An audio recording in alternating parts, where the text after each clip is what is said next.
Swami, can start your prayer, Swami. Okay. அருட்பெரும் ஜோதி அருட்பெரும் ஜோதி தனிப்பெரும் கருணை அருட்பெரும் ஜோதி எல்லாம் செயல் கூடும் என்னானை அம்பலத்தே எல்லாம் வல்லாந்தனையே ஏற்று இன்று வருமோ நாளைக்கே வருமோ அல்லது மற்றென்று வருமோ அறியேன் என் கோவே தொன்றுமளவ மாயையற்று வெளிக்குள் வெளிகடந்து சும்மா இருக்கும் சுகம் அருள் வழுத்த செலுங்கனியே அகம்பழுத்த சிவஞான அமுதே முத்தி பொருள் பழுத்த அருட்பாவை எமக்களித்த தெய்வமன பூவே என்றும் மருள் பழுத்த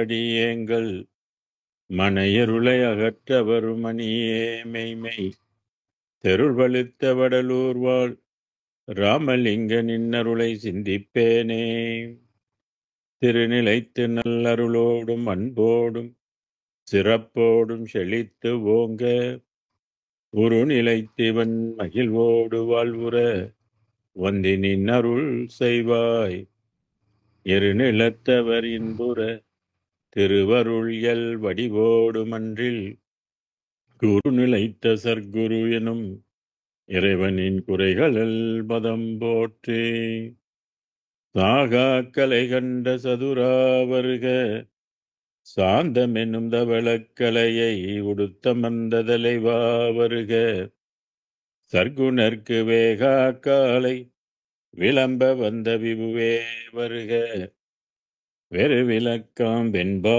உரைத்த தமிழ் தலைமை வேந்தே வருக வியநிலத்தில் பாகார் மொழியார் பற்றறுத்த பரமே வருக பக்திதனை பாரில் எவர்க்கும் படவிரிக்கும் பாங்கே வருக பல்காலும் பாகார் தெய்வ வடற்பதியின் வாழ்வே வருக ராமலிங்க வள்ளல் எனமோ மாணிக்க மணியே வருக வருகவே அருட்பெரும் ஜோதி அருட்பெரும் ஜோதி தனிப்பெரும் கருணை அருட்பெரும் ஜோதி குருவே சரணம் குருவே துணை அருளே சரணம் அருளே துணை.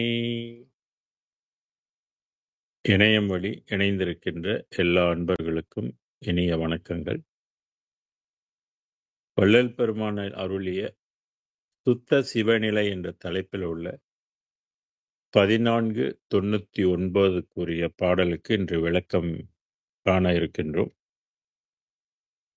பொதுவாக மனித வாழ்வு என்பது நாம் அனைவரும் அறிந்த ஒன்று.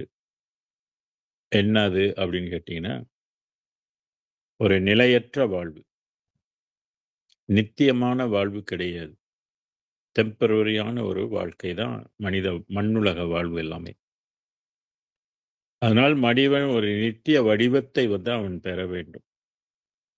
நித்தியமான வாழ்வுக்கு உள்ள வழி என்ன என்பதை ஒவ்வொரும் கற்று அறிய வேண்டும். அப்பதான் அதை கடைபிடிக்க முடியும். கற்றுதான் அதை அறிந்து கொள்ள முடியும். அடுத்து அந்த கற்று அறிந்தத ஒன்றை நம்ம செயல்படுத்தணும். எல்லாம் கற்று அறிந்துட்டு அதுக்குள்ள முயற்சி இல்லைன்னு சொன்னாக்க நமக்கு மேலான உலக வாழ்வு கிடைக்காது. வடிவத்துல இந்த வடிவம் அப்படின்னு எடுத்துக்கிட்டா, இந்த மனித வடிவம் ஒரு தலை, 2 கை, 2 காலு, அப்புறம் 2 கண்ணு, மூக்கு, உள் உறுப்புகள், இப்படி பல உறுப்புகள் எல்லாம் அமைந்ததுதான் இந்த உடல் நமக்கு இறைவனால் கொடுக்கப்பட்டது. ரொம்ப அற்புதமான இந்த உடல். ஒரு சித்தர் சொல்வார், அற்புதமாம் இந்த உடல், ஆவி அடங்கு முன்னே சர்க்குருவை போற்றி வாழாமல் உற்பத்தி செம்பொன் உடைமை வாழ்வை நம்பி சர்ப்பத்தின் வாயில் தவளை போலானேன் என்பது. அற்புதமாக பெற்ற இந்த உடலை கொண்டு நம்ம என்ன பெறணும் அப்படின்னா, முத்தி நிலையை பெறணும். அழியாத உடம்பை நம்ம வந்து பெற்றுக்கொள்ள வேண்டும். அதுதான் வித்தியாசமான ஒரு வடிவம். அது வந்து ஒளி வடிவம் அல்லது வெளி வடிவம் என்று கூறலாம். அதை வள்ளல் பெருமான் சுத்த வடிவம் என்று சொல்வார். ஏன்னா அந்த வெளி வந்து சுத்த வெளியில் நடுநின்றோங்கும் ஜோதி வாழியே சுகழ்வாழ்வளிக்கும் சிற்றம்பலத்து ஜோதி வெல்கவே அப்படின்னு பாடல் இருக்கும். அதுபோல சுத்த நிலை வாழ்வு, சுத்த வடிவம் பெற்ற வாழ்வு நமக்கு வேணும்னு சொன்னா அருட்பெரும் ஜோதி அருள் நமக்கு வந்து கிட்ட வேண்டும். அதனுடைய ஒளியை நம்மளுடைய புருவ மத்தியில் அது செலுத்த வேண்டும். மனிதர்கள் செலுத்த முடியாது. மனிதர்கள் பெறுகின்ற தீட்சையெல்லாம் விண்ணுக்கு போக இயலாது. இந்த உடம்பை ஒளி வடிவமாக சுத்த வடிவமாக அது மாத்துமானா மாத்தாது. அசுத்த நிலையில் இருக்கிறவங்க நமக்கு தீட்சை கொடுத்தால் நிச்சயமாக அசுத்த உடம்பு தான் நமக்கு இருக்குமே ஒழிய சுத்த வடிவம் சுத்த உடம்பு நமக்கு பெற முடியாது. வள்ளல் பெருமான் முத்தேக சித்தி பெற்றவர். அவருக்கு வந்து ஞான தேகம், பிரணவ தேகம், சுத்த தேகம் என்று 3 தேகத்துக்கு உட்பட்டவர் அவர். அதனால இந்த பாடல்ல அவர் என்ன சொல்றார், அவர் என்ன பெற்றாரு அப்படின்பதை இங்கே வந்து அவர் குறிப்பிடுகின்றார். சுத்த வடிவும் அப்படின்னு சொல்றாரு. அதனால்தான் சுத்த ஜோதி அப்படின்னு சொல்றாரு. ஜோதியுள் ஜோதியுள் ஜோதி. மற்ற ஜோதிகளை விட இந்த அருட்பெரும் ஜோதி வந்து சுயமான ஒரு சுத்த ஜோதி. அதில் எந்த விதமான கலப்பு இல்லை. மாயையோட கலப்பு இல்லாத ஒரு ஜோதி. ஜோதிகள்ல பலவிதமான ஜோதிகள் உண்டு. அதனால்தான் ஜோதி எவையும் விளங்க விளங்கும் ஜோதி வாழியே துரிய வெளியின் நடுநின்றோங்கும் ஜோதி வாழியே சூதிலா மெய் சிற்றம்பலத்து ஜோதி வெல்கவே துளங்க பொன் நம்பலத்திலாடும் ஜோதி வெல்கவே.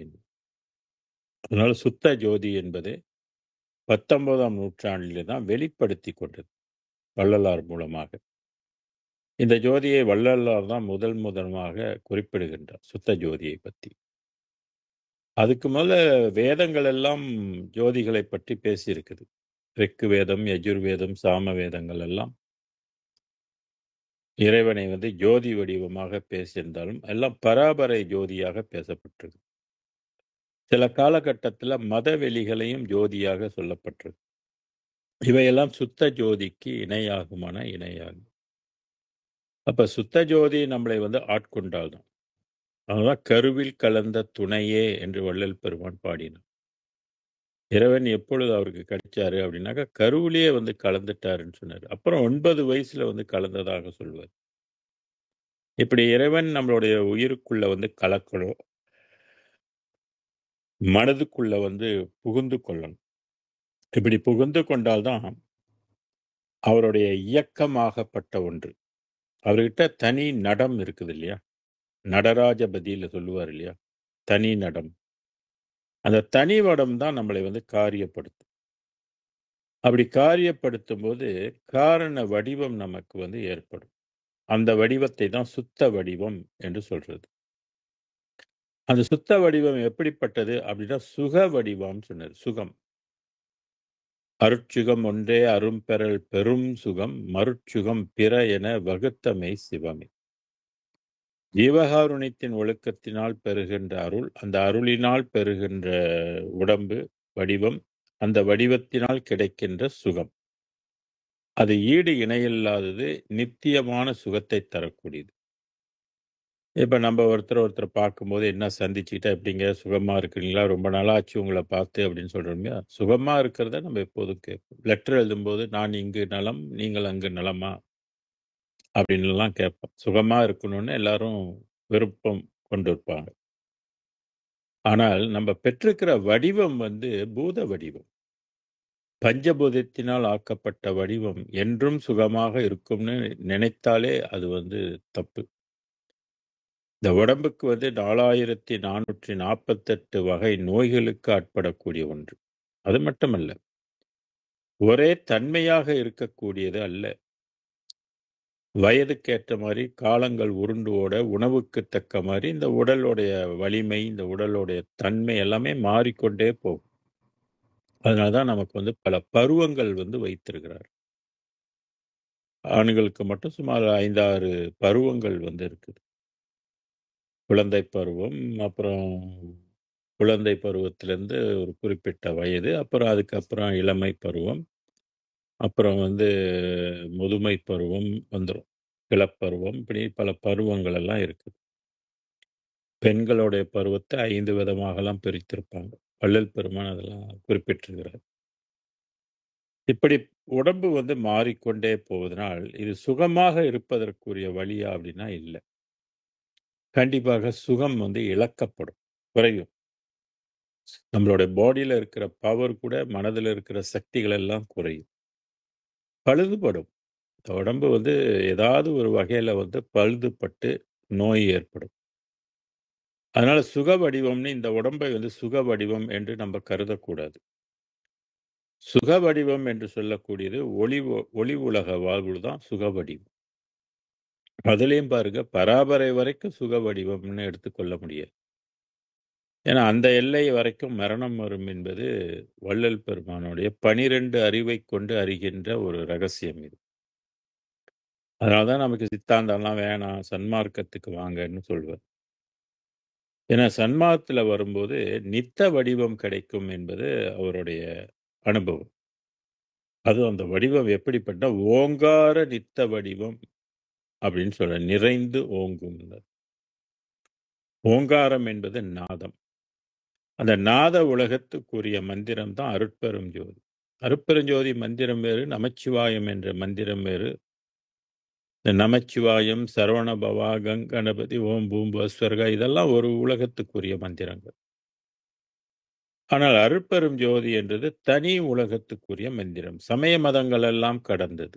அதுதான் வான்பெறற்கு அரிய வகையெல்லாம் விரைந்து நான் பெற அளித்த நாத மந்திரமே என்று அகவல்ல குறிப்பிட்டிருப்பார். ஆக சுக வடிவாம் ஓங்கார நித்த வடிவம் சொன்னார். ஓங்காரம் என்றால் நாதம்.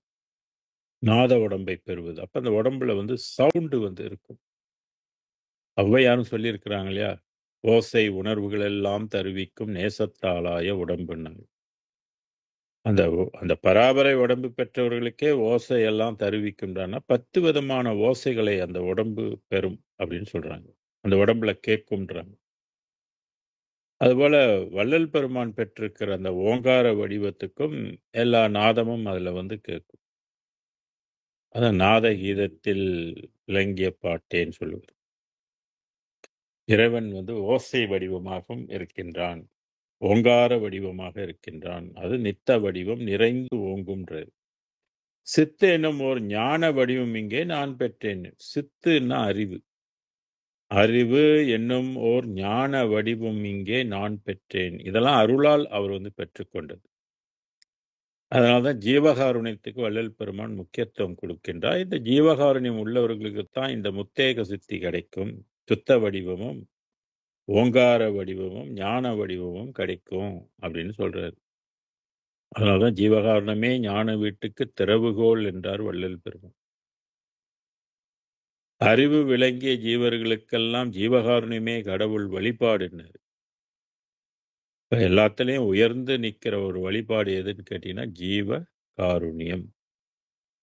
அதனால் பெறுகின்ற அருள் தான் நித்த அருளை கொடுக்கும், நித்த அறிவையும் கொடுக்கும். அதனால சித்து என்னும் ஓர் ஞான வடிவம் இங்கே நான் பெற்றேன். இந்த மாதிரி ஒவ்வொரு மனிதனும் இந்த வடிவத்தை வந்து பெறுவதற்கு அருட்பெரும் ஜோதியை அண்ட வேண்டும். அவர் பார் அன்பு வைத்து உயிர்கள் பால் இரக்கம் கொண்டு அருளை பெற முயற்சிக்க வேண்டும். அதுதான் நம்மளுடைய வேலை. மனிதனாக பிறந்ததுக்குரிய வேலை வந்து இதுதான், அருளை பெறுவது. ஏன்னா நாமா செய்து கொள்ள முடியாது அல்லவா? மற்ற தெய்வங்களாலும் இதை தர முடியாது அல்லவா?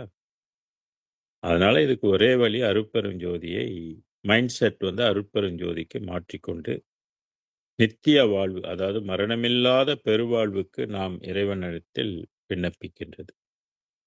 அதுதான் ஞான வடிவம் அப்படின்னு சொல்றாரு. அப்ப எல்லா ஞானமும் அதுக்குள்ள, அந்த உடம்புக்குள்ளேயே அடங்கி இருக்கும். இந்த வடிவம் ஞான வடிவம். எங்கெங்கும் தான விளையாட்டியற்றத்தான். அந்த ஞான உடம்பு பெற்றால் எந்த உலகத்திலும் அவர் போய் இயங்க முடியும். எந்த உலகத்திலும் அவர் போய் வாழ முடியும். எந்த உலகத்தாருடனும் அவர் பேச முடியும். கம்யூனிகேஷன் பண்ண முடியும். எந்த உலகத்தார்களையும் அவர் மீண்டும் பூலோகத்துக்கு அனுப்ப முடியும். அந்த உடம்பு எல்லா உலகத்துக்கும் ஏற்றவாறு அமைக்கப்பட்டிருக்கின்றது. அது அருட்பெருஞ்சோதி ஆண்டவர் ஒருவரால் மட்டுமே செய்ய முடியும். அதனால்தான் வள்ளல் பெருமா அருட்பெருஞ்சோதியை பற்றி கொள்ளுங்க. இந்த ரகசியம் 19ஆம் நூற்றாண்டில் தான் அருட்பெருஞ்சோதியினால் வெளியிடப்பட்டது. நான் உரைக்கும் வார்த்தையெல்லாம் நாயகனின் வார்த்தை என்று வள்ளல் பெருமான் சொல்றது தெரிஞ்சுக்கணும். இந்த அண்ட சராசரங்களையும் படைத்த இறைவன் அருட்பெருஞ்சோதி ஆண்டவர் தன்னை வெளிப்படுத்தி கொண்டு வந்த காலம் 19ஆம் நூற்றாண்டு. இந்த காலத்துக்கு அப்புறம்தான் உலகில் சுத்த சன்மார்க்கம் துலங்கும் என்று சொன்னார். இதனுடைய உச்சம் காலம் வேறு. இப்ப ஆரம்பம்தான். காலம் போக போக எல்லாரும் புரிந்து கொள்ள அளவுக்கு நிலைமை மாறிவிடும். ஏன்னா இந்த உலகத்தில் ஒரு நாட்டுக்குள்ள இருந்து இன்னொரு நாட்டுக்கு போகணும்னா நமக்கு விசா அமைப்பு முறை இருக்கு இல்லையா, பாஸ்போர்ட் இருக்கு இல்லையா.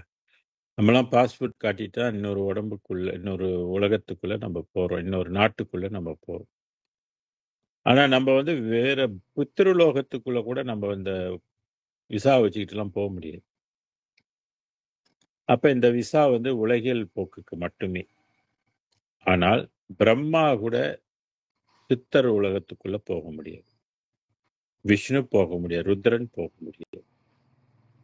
இந்த மூவர்களுக்கும் முத்தி வாழ்க்கை தர முடியாது.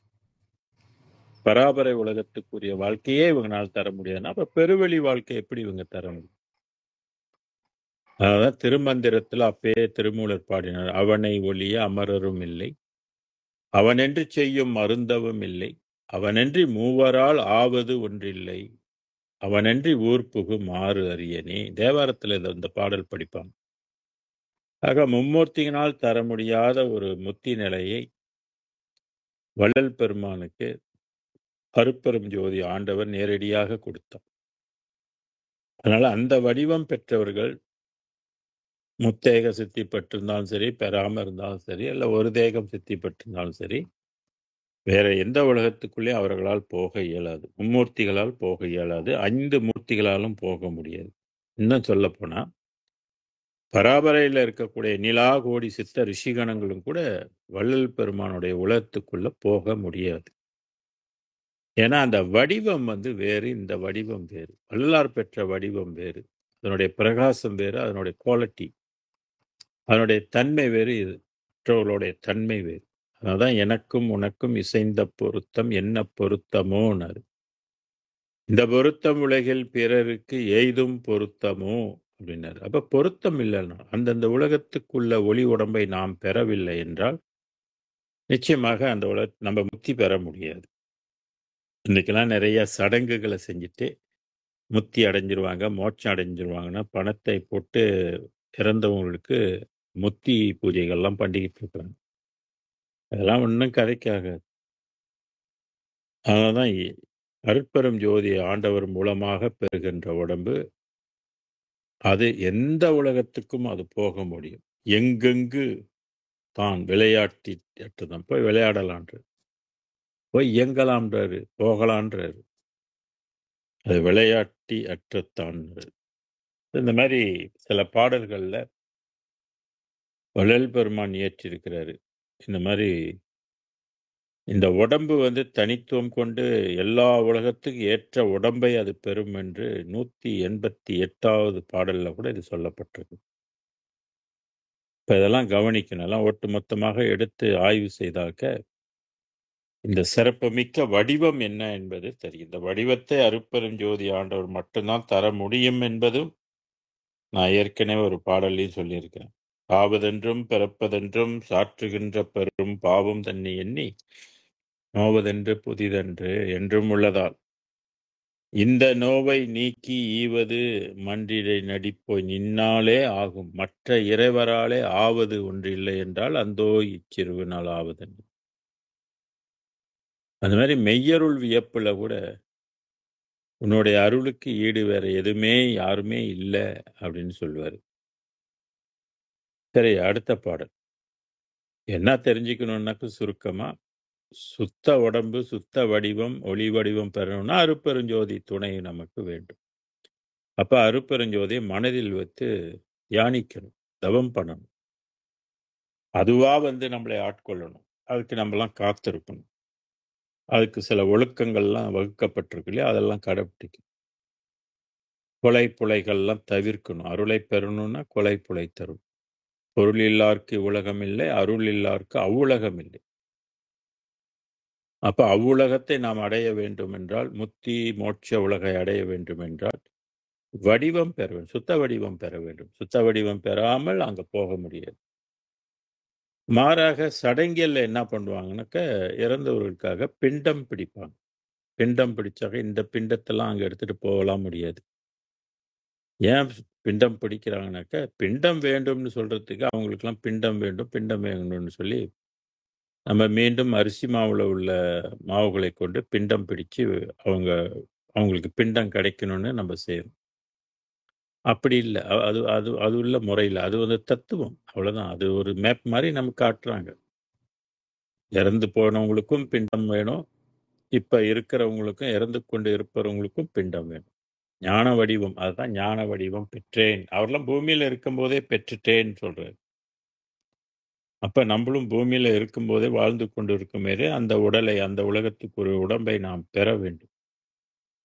அவ்வுலகத்தே பிறந்த அவ்வுடலோடு அவ்வுலகத்தே அருந்தவம் நாடுவர், அவ்வுலகத்தே அருள் பெறுவாரே, அவ்வுலகத்தே வாழ்வு பெறுவாரே சொல்லி ஒரு பாடல் இருக்கும். திருமூலருடைய பாடல்.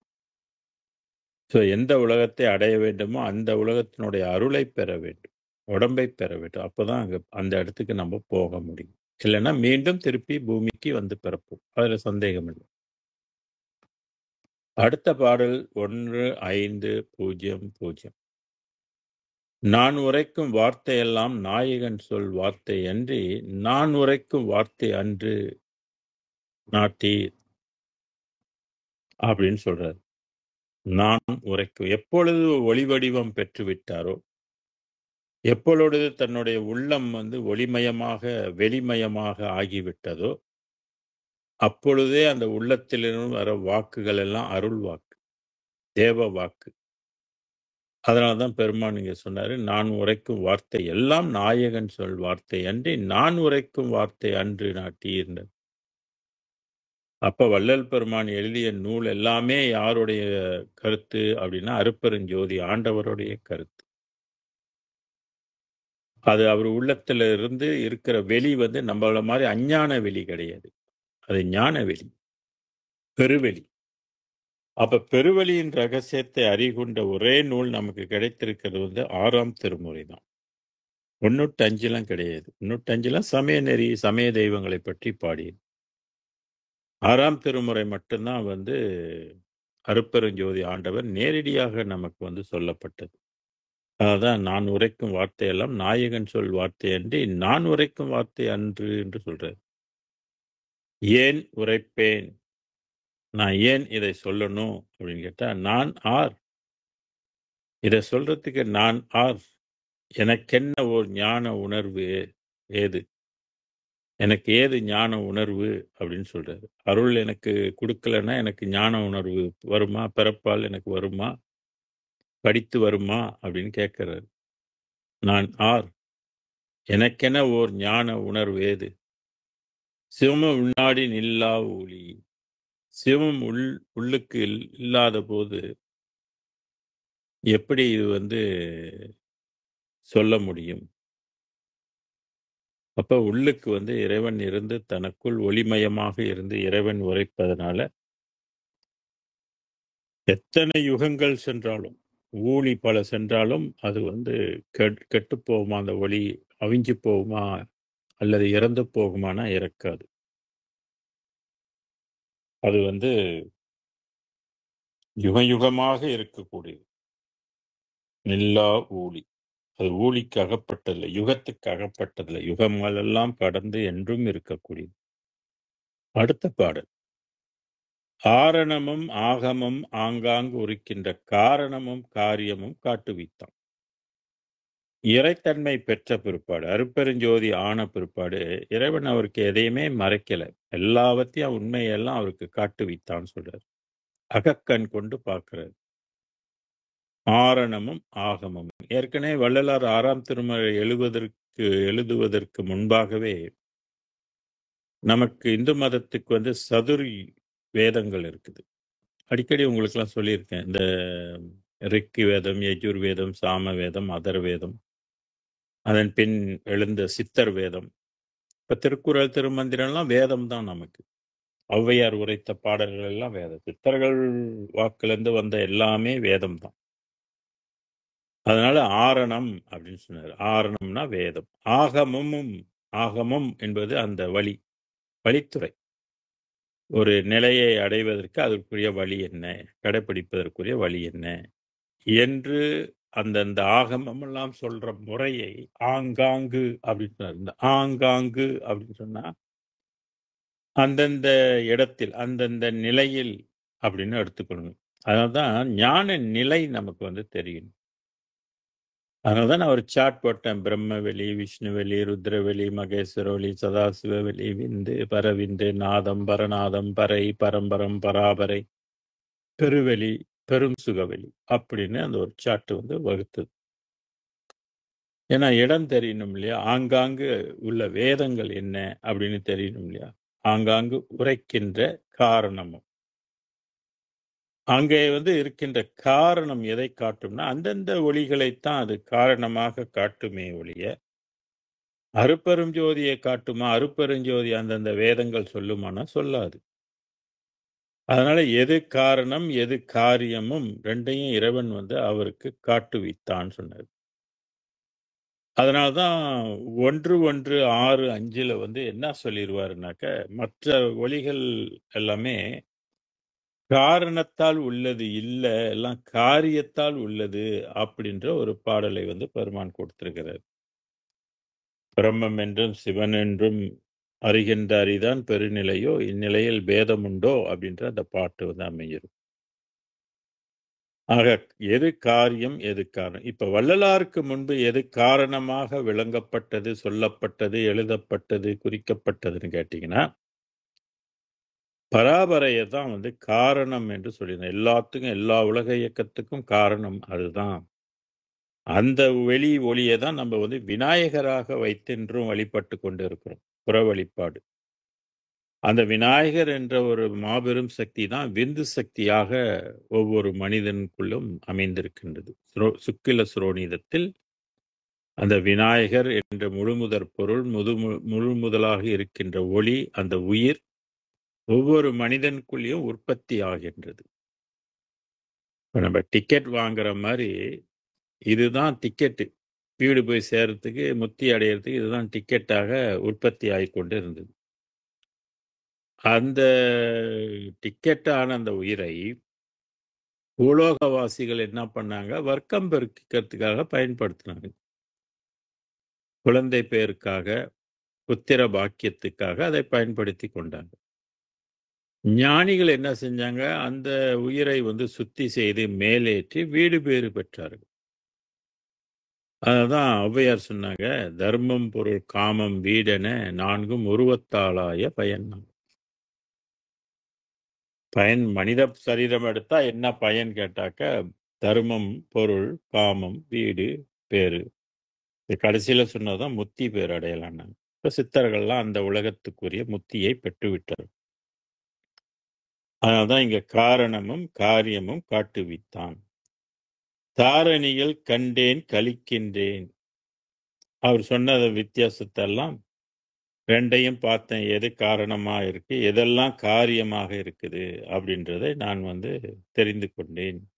தாரணி அப்படின்னா இந்த உலகத்தில் கண்டேன் கழிக்கின்றேன். கங்குல் பகல் அற்றவிட துண்டேன் அமுதம் உவந்தனர். கங்குல் பகல் அற்ற இடம். கங்குல் பகல்னாக இரவு பகல். இப்ப நமக்கு தான் இரவு பகல் இருக்குது இல்லையா? சூரியனால் தானே நமக்கு இரவு பகல் கிடைக்குது. ஆனால் இந்த மெஞ்ஞானிகள் வாழுகின்ற உலகத்துக்கெல்லாம் சூரியனுக்கும் அதுக்கு சம்பந்தமே இல்லை. அவங்களாம் சூரிய ஒளியினால அவங்க வாழல. அவங்க வாழுகின்ற வாழ்வுகள்லாம் வந்து பராபரை ஒளியால் வாழ்ந்து கொண்டு இருக்கிறாங்க. அந்த இடம் எப்போதுமே வெளிச்சமாகவே இருக்கும். அங்க இருள் இல்லை. இருளுக்கு அங்க இடம் இல்லை. இருளுக்கு வந்து நம்ம உலகம் தான் இருள். நம்மளோட வாழுகின்ற உலகமே இருள் உலகம் தான் உண்மையிலேயே. இந்த உலகத்தை நம்ம விட்டு பிரிந்தாலும் இருள் உலகம் தான். ஏன்னா பித்ரு லோகம் சொல்லக்கூடியது இருள் உலகம் தான். அதெல்லாம் ஒளி உலகம் கிடையாது. அமாவாசை என்பது அவர்களுக்கு உரியது. 2 நாளைக்கு முதல்ல எல்லாம் மகாலய அமாவாசை திதி தர்ப்பணம்லாம் செஞ்சாங்களே, அதெல்லாம் இந்த இருள் உலகத்துல உள்ளவர்களுக்காக செய்யறது. அதனால இங்கே வந்து தாரணைகள் கண்டேன் கழிக்கின்றேன் கங்குல் பகல் அற்ற விடத்தே உண்டேன் அமுதம்னு.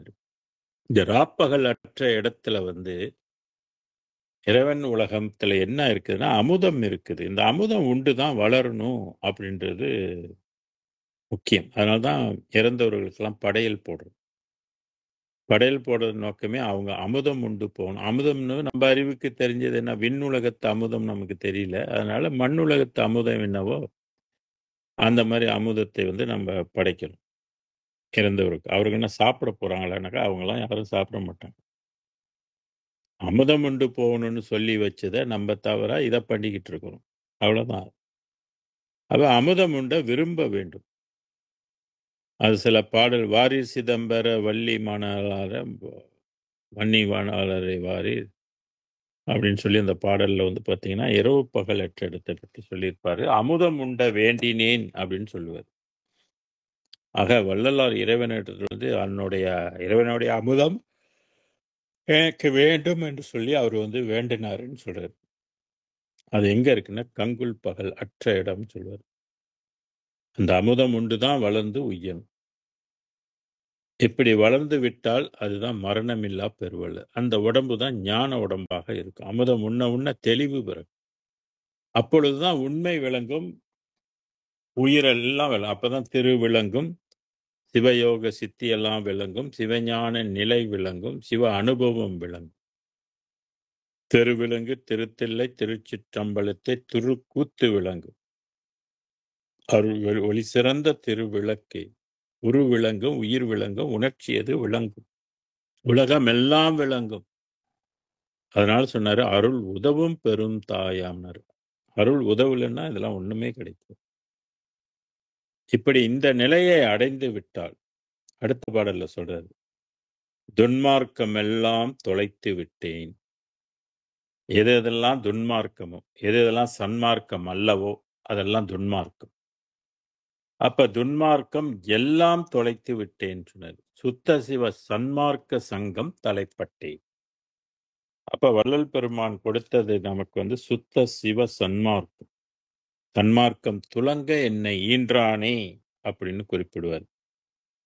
ஆக சுத்த சிவ சன்மார்க்கம் சங்கம் தலைப்பட்டேன் அப்படின்னு சொன்னார். அது தலைப்பட்டேன்னாக்க தலைமையாக நான் உருவாக்கப்பட்டேன் சொன்னார். என் மார்க்கம் நன்மார்க்கம் என்றே வான்நாட்டார் புகழ்கின்றார். என் மார்க்கம் அதாவது இந்த சுத்த சிவ சன்மார்க்கம் இருக்கு இல்லையா, அந்த மார்க்கத்தை நன்மார்க்கம் என் மார்க்கம் நன்மார்க்கம். வள்ளல் பெருமானுடைய அவருக்கு கிடைத்த மார்க்கம் இது. என் மார்க்கம் நன்மார்க்கம் நல்ல மார்க்கம் என்றே வான்நாட்டார் புகழ்கின்றார். வான்நாட்டார்னா வான் உலகத்தில் உள்ளவங்க. முக்கியமா யாராரு? பராபரையில் இருக்கக்கூடிய ரிஷிமாரர்கள், சித்தர்மா கோடி மக்கள், எண்ணிலா கோடி சித்த ரிஷிகணங்கள்லாம் வாழுகின்ற உலகத்து மக்கள் எல்லாம் இந்த மார்க்கத்தை வந்து நல்ல மார்க்கம் அப்படின்னு சொன்னாங்க. ஏன்னா அவங்களுக்கு இந்த மார்க்கம் கிடைக்கல. அவங்க காலத்துல அவங்களுக்கு கிடைச்ச மார்க்கம் வந்து சிவ மார்க்கம் தான் கிடைச்சது. சுத்த சன்மார்க்கம் கிடைக்கல. அந்த மார்க்கத்துக்கு வந்து உள்ள எல்லை வந்து பராபரை தான். அதனால மூலக்கணலை எழுப்பினால் பராபரை வாழ்வு பெறலாம் என்பது அந்த காலத்தில் உள்ள விதி.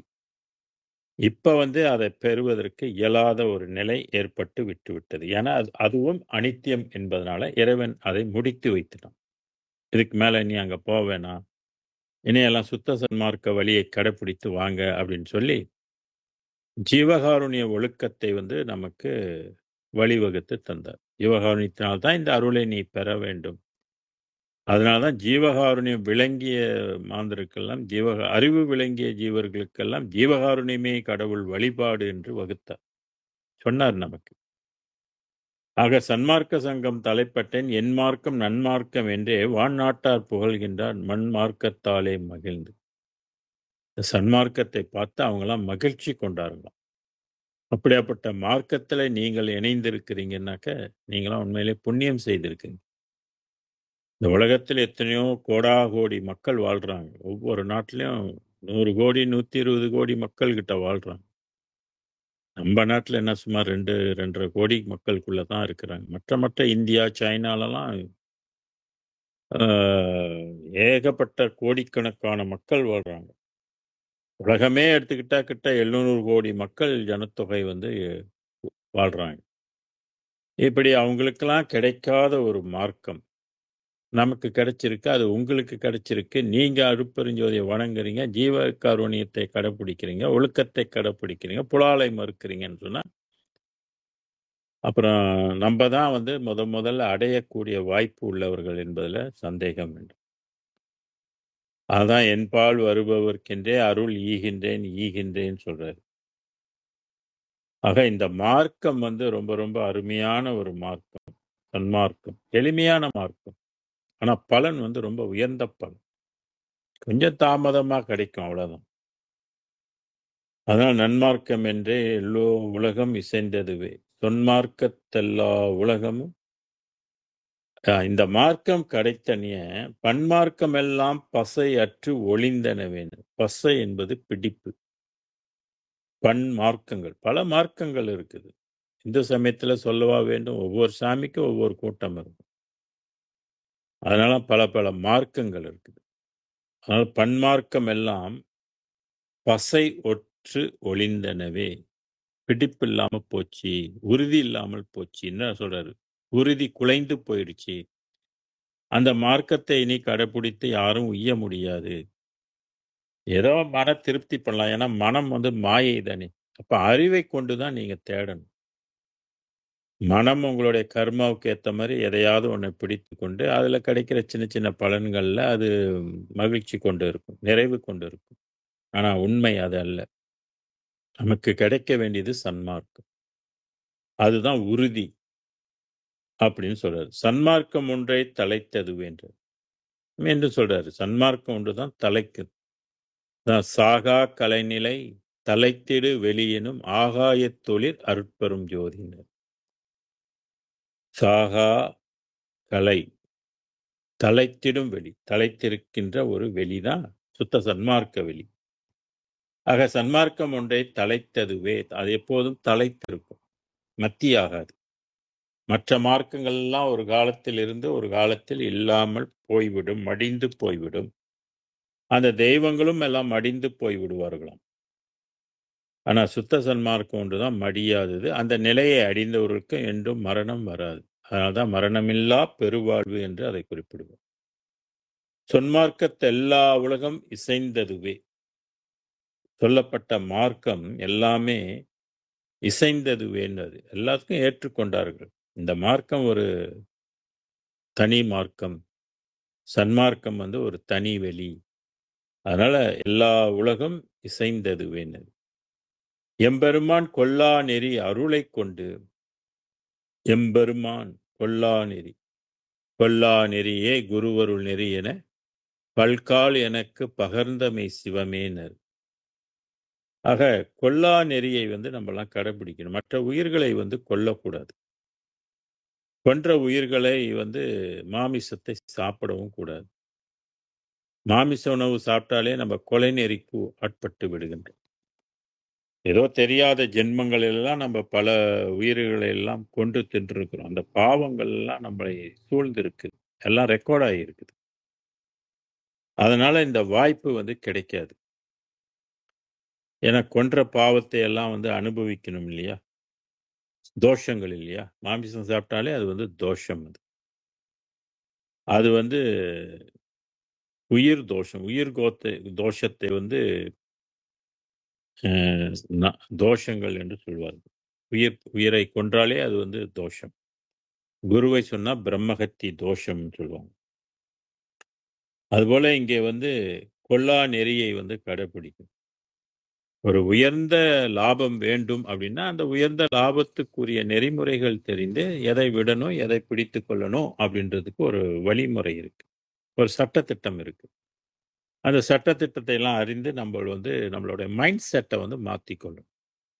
இன்னும் சமய நெறியிலே நம்மளுடைய மைண்ட் செட் இருந்துச்சுனாக்கா, சன்மார்க்கம் விளங்காது. சன்மார்க்க அருளும் நம்மளை காரியப்படுத்தாது. அதனால தான் பேருபதேசத்துல வள்ளல் பெருமான் சைவ சித்தாந்தத்தில் நாம் லட்சியம் வைக்க வேண்டியதில்லைன்னு சொன்னார். ஏன்னா எல்லா உயிர்களும் அடைய வேண்டிய நிலை அது அல்ல. அது தற்காலிகமாக அமைக்கப்பட்டது, அடைந்தார்கள். இப்ப அவர்களும் திருப்பி பூமிக்கு பிறந்து சுத்த சன்மார்க்க நிலையை அடைவார்கள் என்று வள்ளல் பெருமான் குறிப்பிடுவதிலிருந்து நாம் அதிலே அதிக பற்று வைக்கக்கூடாது. திராணி இருந்தாக்கா முற்றிலும் பற்றை விட்டு நாம் சன்மார்க்கத்தை பற்றி கொண்டால் அது உங்களுக்கு மிகப்பெரிய லாபம். ஏனென்றால் இது ஒரு மேலேறும் வீதி. மற்றைய வீதிகள் எல்லாம் கீழ் செல்லும் வீதின்ட்டாரு. அப்புறம் என்ன, குரங்கு பிடி மாதிரி பிடிச்சிக்க வேண்டியதுதான். மேலேறும் வீதி கிடைச்சதுன்னா இது பெரிய லாபம் இல்லையா? அதுதான் வேண்டார் உளரோ நின்னருளை மேலோரன்றி கீழோரும்னு வள்ளலார் பாடினார். 384வது பாடல்ல பாருங்க. அதனால கொல்லா நெறி கட்டாயம் கடைபிடிக்க வேண்டும். கொல்லா நெறியின் சிறப்பை திருக்குறள்ல திரு வள்ளுவ பெருமானும் கொல்லா நெறியை பற்றி நிறைய சொல்லியிருக்கிறார். அதெல்லாம் படிக்கணும். திருமந்திரத்திலும் கொல்லா நெறியை பற்றி சொல்லப்பட்டிருக்கு. கொலைக்கும் அருளுக்கும் ரொம்ப பந்தாங்க இருக்கு. அதனால்தான் கொலை குற்றத்துக்கு நாம் ஆட்படாமல் இருக்க வேண்டும். பொதுவாக கொலை குற்றத்தில் எது நடக்குதுன்னாக்கா சாப்பாட்டுக்காக தான். கோழி, ஆடு, உயிரினங்களை கொன்று அதன் மாமிசத்தை உண்பது அது கொலை நெறிக்கு உட்பட்டது. அதனால கொல்லா நெறி அருளை கொண்டு, அதான் குருவர் கொல்லா நெறியே குருவருள் என பல்கால் எனக்கு பகர்ந்தமை சிவமே அப்படின்னு சொன்னார். அடுத்து 15.04 சாதி குலம் என்றும் சமய மதம் என்றும் உப நீதியியல் ஆச்சிரம நீட்டென்றும் ஓதுகின்ற பேயாட்டமெல்லாம் பிதிர்ந்து ஒளிந்ததுவே பிறர்தம் வாயாட்டம் தீர்ந்தனவே மற்றினர். அதாவது மனிதர்கள்ல எல்லாம் இறைவன் படைத்த உயிர்கள் தான் அப்படின்னு கருதணும். அதுல பேதங்கள் இருக்கக்கூடாது. ஆனா என்னமோ அதுல மனிதர்கள்ல நிறைய பேதங்கள் தொழிலை வைத்தோம் அப்படிதான் வச்சு இது வகுக்கப்பட்டிருக்குது. ஜாதிகள் வகுக்கப்பட்டிருக்கு. பாரதிதாசனும் ஜாதிகள் இல்லைன்னு சொன்னாரு. சிவவாக்கியர் சித்தரும் ஜாதி இல்லைன்னு சொன்னாரு. அகஸ்திய முனிவரும் ஜாதி இல்லைன்னு சொன்னாரு. சுப்பிரமணியரும் ஜாதிகள் இல்லைன்னு சொன்னாரு. பற்பல சித்தர்கள் எல்லாமே ஜாதிகள் இல்லை என்று பாடியிருக்கிறாங்க. ஆனா மனிதன் அதை விடவில்லை. அதனால அதை கேட்டு யாரும் திருந்தின பாடில்லை. நிறைய வகை சாதி குலங்கள், சாதிகள் இல்லை அடி பாப்பா உயர் தாட்சி சொல்வது பாவம் என்று பாரதிதாசன் இது இன்னொருத்தர் முண்டாசு கட்டியிருப்பாரு, அவரும் சொல்லியிருப்பாரு. அதனால எல்லாம் மனித குலம் என்ற ஒரு சிந்தனைக்கு நம்ம வரணும். இது ஜீவ ஒழுக்கத்துல வரும். ஜீவ ஒழுக்கத்துல இந்த நெறியை கடைபிடிக்கணும். எல்லாமே கடவுள் படைப்புக்கு உட்பட்டவங்க தான், கடவுளால் படைக்கப்பட்டவங்க தான் அப்படின்றது, எல்லா உயிர்களும் இறைவன் கொடுத்தது அப்படின்ற சிந்தனை நமக்கு இருக்கு. அடுத்து சாதி குலம், ஒவ்வொரு குலங்களை பற்றி பேசுது. உயர்ந்த குலம், தாழ்ந்த குலம், பிராமண குலம், வைசிய குலம், இப்படிப்பட்ட குலங்களை பற்றி சொல்வது. அது மட்டும் இல்லாமல் சமய மதம் என்றும், சமயங்கள் 6 சமயத்துக்கு முன்பு பல கோடி சமயங்கள் இருந்தது. அதையெல்லாம் குறுக்கி 6 சமயம் போதும், 6 சமயத்தில் உள்ள தெய்வங்களை வழிபட்டு உய்யலாம் அப்படின்றதுனால ஒரு இடைப்பட்ட காலத்துல இதெல்லாம் குறுக்கி 6 சமயத்தை நமக்கு வச்சாங்க. இந்து சமயம் என்பது 6 சமயம். கணபத்தியம், சிவனை வழிபடுகின்ற மார்க்கம், பிள்ளையாரை வழிபடுகின்ற மார்க்கம், முருகனை வழிபடுகின்ற மார்க்கம், சூரியனை வழிபடுகின்ற மார்க்கம், சக்தியை வழிபடுகின்ற மார்க்கம், அப்புறம் மகாவிஷ்ணுவை வழிபடுகின்ற மார்க்கம். இப்படி 6 சமயங்களுக்கு உட்பட்டது. மதம், சித்தாந்தம், வேதாந்தம், போதாந்தம், யோகாந்தம், கலாந்தம், நாதாந்தம் என்று சொல்லக்கூடிய மதங்கள்.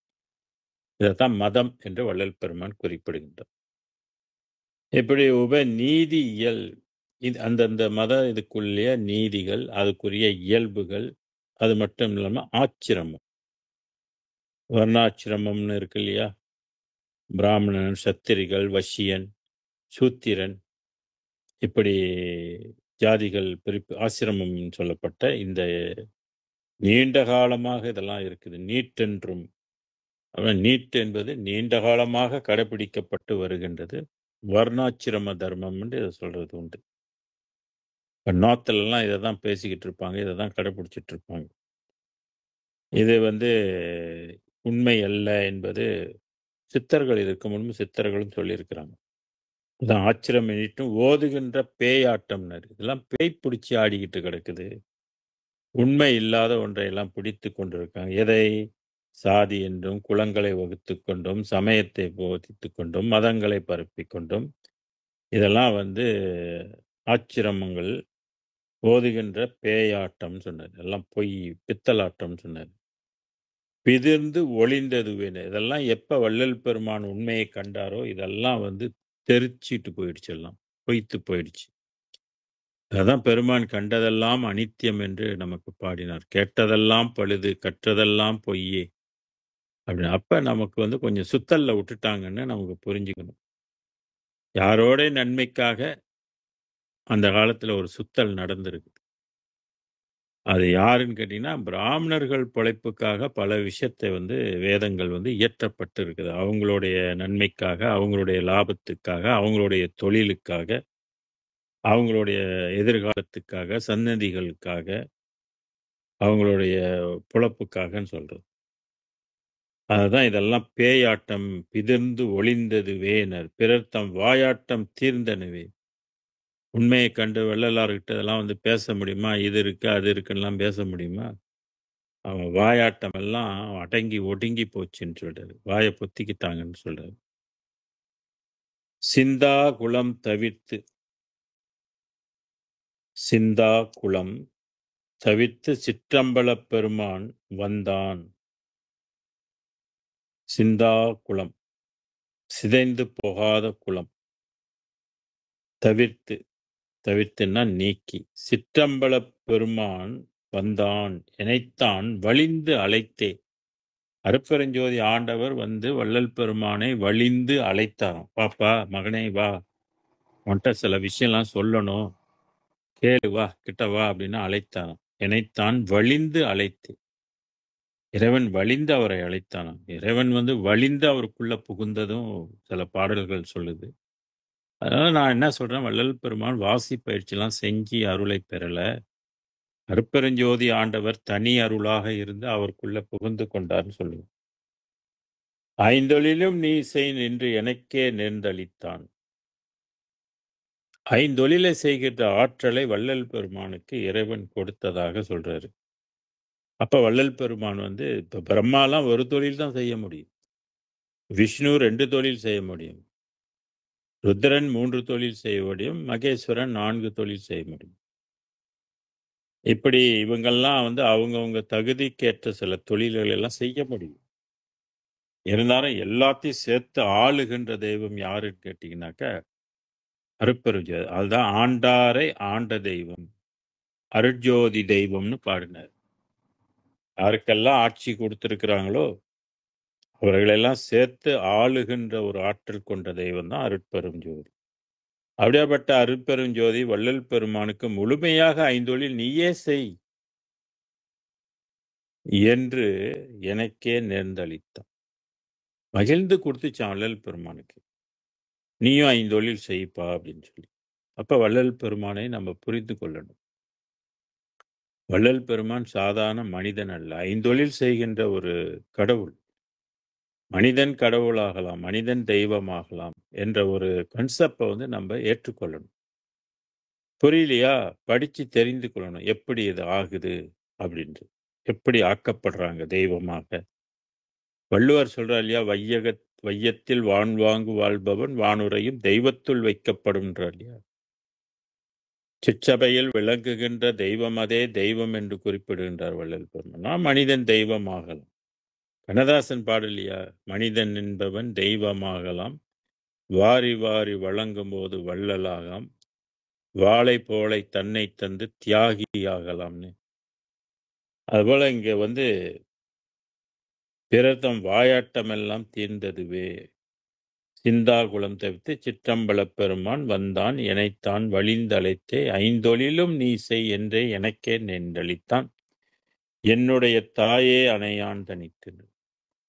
என்னுடைய தாய் என்னுடன் அணைந்து தனித்து தனித்து என்னை வைத்தது. அததான் தனித்திரு அப்படின்னு சொன்னாரு. மற்ற பராபரையோடலாம் நீ போய் இருக்க வேண்டாம், நீ தனி வெளியாக இரு, நித்திய வெளி. மற்ற வெளியெல்லாம் காலத்தால் அழிந்து போகக்கூடியது. அதனால தனித்திரு அப்படின்னு சொன்னாக்கா அது பெருவெளியை சார்ந்து இருக்கக்கூடிய ஒன்று. அதுக்கு அந்த உலக வாழ்க்கைக்குத்தான் தனித்திரு என்ற ஒரு பெயர் பொருந்தும். மற்றதுக்கு எதுவுமே பொருந்தாது. இப்ப ஐந்தொழிலை நம்ம கொஞ்சம் விரிவாக இன்னும் கொஞ்சம் பார்ப்போம். ஐந்தொழில் என்னக்கா படைக்க முடியும். வள்ளல் பெருமானும் ஒரு உயிரை படைக்க முடியும், தோற்றுவிக்க முடியும் அவருக்கு.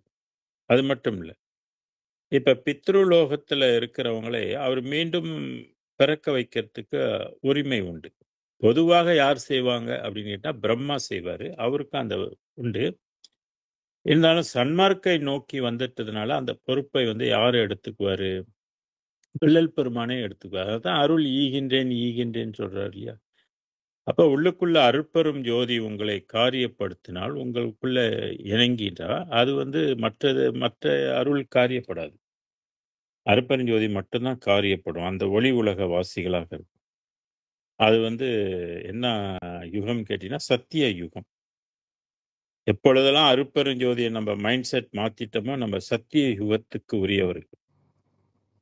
அதை மாறாதவங்களாம் கலியுகத்துக்கு உட்பட்டவர்கள். அடுத்த ஐந்தொழில் படைக்கும் தொழில் அவர் செய்யக்கூடிய ஆற்றல் இருப்பதனால, இப்ப நம்மளுடைய முன்னோர்கள் பித்ருலோகத்துல உள்ளவங்களாம் இறந்துட்டாங்க, அவங்களுக்கு ஏதாவது செய்யணும், ஏதாவது பண்ணணும்னா தர்ப்பணம்லாம் ஒன்றும் கொடுக்க வேணாம், திதி கிதியெல்லாம் ஒன்றும் பண்ண வேணாம். அருட்பெருஞ்சோதி ஆண்டவர்கிட்ட நீங்க வணங்கி வேண்டி இந்த மாதிரி இறந்தவங்களுடைய பெயரை சொல்லி அவங்களுக்கு நல்ல பிறப்பு கொடுப்பான்னு சொல்லி நீங்க கேட்டு உங்க சக்திக்கு என்ற அன்னதானங்களை நீங்கள் பிறருக்கு செய்தீங்கன்னா கடவுள் ஏற்றுக்கொண்டு அவங்களுக்கு நல்ல விமோச்சனம் கொடுப்பார், நல்ல பிறப்பு கொடுப்பார். நல்ல ஒரு இடத்துல பிறக்க, நல்ல பெற்றோர்களுக்கு பிறப்ப, நல்ல பண்புள்ளவர்களாக பிறக்க, அந்த பிறப்புல அருட்பெருஞ்சோதியை வணங்கி நித்திய வாழ்வையெல்லாம் அடைவதற்குரிய வாய்ப்பை கொடுப்பாரு. இப்ப நம்ம அருட்பெருஞ்சோதியை வணங்கி ஏதோ சில காரணத்தினால நம்மளும் இறந்து போயிட்டோம்னு வைங்களேன், கவலைப்பட வேண்டிய அவசியமே இல்லை. இதுக்கு முன்பு பல கோடி ஜென்மங்கள் நம்ம இறந்து கொண்டே தானே வரோம், இறப்பு பிறப்புக்குட்பட்டு தானே வரோம். இப்போ பிறந்துட்டோம் இல்லையா, சரி இன்னைக்கு கிடைக்கலன்னா பரவாயில்ல, இறந்துட்டா திருப்பி அவர் பார்த்துக்குவார். ஏன்னா அவரை தானே நீங்க நம்பி இருக்கிறீங்க, அவரோட நாமம் தானே சொல்றீங்க, அவருடைய வேதம் படிக்கிறீங்க, அவர்கிட்ட கேட்குறீங்க, அவருக்காக அவர் சொன்ன தான தர்மங்களை எல்லாம் நம்ம செய்யறோம். அப்படின்றதுனால இந்த ஆத்மாவை கவனிக்கக்கூடிய பொறுப்பு அருட்பெருஞ்சோதி ஆண்டவருடையது. ஏன்னா வள்ளல் பெருமானே அருட்பெருஞ்சோதியாக இருப்பதனால் அவர் பொறுப்பு எடுத்துக்கொள்வார். இதனாலதான் வள்ளல் பெருமான் சொன்ன திதி போன்ற இதெல்லாம் வேண்டாம் அப்படின்னு சொன்னார். என்ன திதி, கருமாதி திதி முதலிய சடங்குகள் எல்லாம் வேணாம். ஏன்னா சடங்கால் நம்ம யாரும் உய்ய முடியாது என்பதை நாம் புரிந்து கொள்ள வேண்டும். அடுத்து காத்தல், படைத்தல் முடிஞ்சு அடுத்து காத்தல் தொழிலும் அவர் செய்ய முடியும். நம்மை ஆண்டு கொண்டார்னாக்கா அவர் தான் காப்பாரு. அதனால காத்தல் தொழில் அவருக்கு செய்யும். பொதுவா விஷ்ணு தான் காக்கும் தொழிலை செய்கின்ற, பொதுவாக மற்றவர்களை. ஆனா நம்மளை நேரடியாக அருட்பெருஞ்சோதி காத்துக்கொள்ளும், அது பொறுப்பு எடுத்துக்கொள்ளும். எப்ப வாசி வசம், அப்ப அருள் வசமானிச்சோ அது முழுக்கையாக அது காத்துக்கொள்ளும். அடுத்து துரிசு நீக்கக்கூடிய தன்மை. துரிசுன்னா அழுக்கு, ஆன்மாவை சுற்றி இருக்கிற அழுக்குகள். அண்ட துரிசு, அகில துரிசு, பிண்ட துரிசு, பேர் உயிர் துரிசுன்னு சொல்றார் இல்லையாகவல்ல. ஆக அந்த அழுக்கு நீக்கக்கூடிய தன்மை. அதான் இதை என்ன பயோ கிளீன்சர்னு சொல்றது. நம்மளுடைய உயிரை சுத்தி செய்யக்கூடியது. பொதுவாக நம்மலாம் எப்போ உயிரை சுத்தி செய்யணும்னாக்க, உடம்பை விட்டு உயிர் பிரிந்த பிற்பாடு அந்த உடம்பை சுத்தி செய்யும். சீயக்காய், நல்லெண்ணெய்லாம் போட்டு தலையில கொண்டாந்து எல்லாம் சொந்தக்காரவங்கலாம் வச்சுட்டு போவாங்க. அப்புறம் கும்பத்தண்ணியில வந்து குளிப்பாட்டுவாங்க. இதெல்லாம் உயிர் போய் செஞ்சு என்ன பிரயோஜனம்? ஒன்றும் கிடையாது. இருக்கிறவங்க பார்த்துக்கணும்னு செய்ய சொல்றதே ஒழிய, உயிர் போயிடுச்சுனாக்கா அந்த உயிருக்கு நம்ம இதெல்லாம் ஒண்ணும் செய்ய முடியாது. சடங்கு வந்து அதுக்கு உயிருக்கு எந்த துணையும் செய்யாது. அதனால காக்கும் தெய்வமாக இருக்கின்ற அருட்பெருஞ்சோதி ஆண்டவரை, அருட்பெருஞ்சோதி அருட்பெருஞ்சோதி என்னை காக்க காக்கன்னு சொல்லி நீங்க பிரார்த்திக்கிறது உங்களுக்கு அது காவலாக இருந்து காத்துக்கொள்ளும். துரிசு நீக்கும், நம்மகிட்ட இருக்கிற அழுக்குகளை எல்லாம் போக்கும். அழுக்கற தினம் குளித்து அழுக்கறாத மாந்தரே, அழுக்கிருந்ததை விடம் அழுக்கில்லாததை விடம் அழுக்கிருந்த அவ்விடத்து அழுக்கறுக்க வல்லிரேல், அழுக்கில்லாத ஜோதியோடு அணுகி வாழலாகுமே என்பது சிவவாக்கியருடைய பாடல். அப்ப அழுக்க வந்து நீக்கணும். அப்ப துரிசு நீக்குதல், பக்குவம் வருவித்தல், படைத்தல், காத்தல், துரிசு நீக்குதல், பக்குவம் வருவித்தல். கடவுளை அடைவதற்குன்னு ஒரு பக்குவம் வேணும்னா எல்லா உயிர்களும் அந்த பக்குவத்தில் இருக்காது. எல்லா ஆன்மாவும் ஒரே பக்குவம் கிடையாது. எல்லா மனிதர்களுடைய மனமும் ஒரே பக்குவம் கிடையாது. வேறு வேறு பக்குவத்தில் இருப்பாங்க. அப்ப அந்த பக்குவத்தை உண்டு பண்ணி உயரத்துக்குரிய பக்குவத்தை தரக்கின்ற வல்லமை அருட்பெருஞ்சோதி ஆண்டவருக்கு உண்டு என்பதனால்தான் அது வந்து ஐந்தொழில்ல ஒரு தொழில் பக்குவம் வருவித்தல். அப்ப நம்ம அருட்பெருஞ்சோதியை வணங்க அது வகுத்த வழிகளை எல்லாம் நம்ம கடைபிடிக்க நமக்கு பக்குவம் ஏற்படும். பிறப்பை ஒழிப்பதற்குரிய பக்குவம். அதனால இந்த உலக விஷயங்கள் எல்லாம் வெறுப்பு தட்ட வைக்கும். அதனால இந்த பக்குவம் நமக்கு ஏற்படும். பக்குவம் அடுத்து வந்து அருள் புரிதல். இறைவன் நம்மளை வந்து ஆட்கொண்டு அவனுடைய கருணையை நம்பால் பொழிவான். அப்படி கருணை கிடைத்ததென்று ஊது ஊது சங்கேன்னு சொல்லி ஒரு பாடல் இருக்கு இல்லையா? ஊது ஊது சங்கேன்ல பண்ணல, கருணை கிடைத்ததென்று ஊது ஊது சங்கேன்னு சொல்வாரு. அதனால நம்மலாம் வந்து அருட்பெருஞ்சோதி ஆண்டவரை வணங்கி அந்த கருணையை வந்து பெற வேண்டும். இறைவன் என்ன வகுத்திருக்கிறாரு? நாம் கருணையை பெறுவதற்கு ஜீவகாருண்ய ஒழுக்கத்தை நீ கடைப்பிடி, மற்ற உயிர்கள் பால் நீ கருணையை வளர்த்துக்கொள் என்று நமக்கு வரையறுக்கப்பட்டிருக்கு. அதுதான் ஆகமம் என்று சொல்லப்படுது. ஆக இந்த ஆரணமாக 6ஆம் திருமுறையும் ஆகமமாக ஜீவகாருண்யம் நமக்கு வகுக்கப்பட்டிருக்கு. இதை படித்து ஜீவகாருண்ய வழியில் அருளை பெறுவதற்கு முயற்சி செய்து பிறவியை ஒழிப்போம் என்று வேண்டி விடைபெறுகின்றேன். நன்றி, வணக்கம், வாழ்க. அருட்பெரும் ஜோதி அருட்பெரும் ஜோதி தனிப்பெரும் கருணை அருட்பெரும் ஜோதி அருட்பெரும் ஜோதி அருட்பெரும் ஜோதி தனிப்பெரும் கருணை அருட்பெரும் ஜோதி. குருவே சரணம், குருவே துணை, அருளே சரணம், அருளே துணை. நன்றி, வணக்கம், வாழ்க.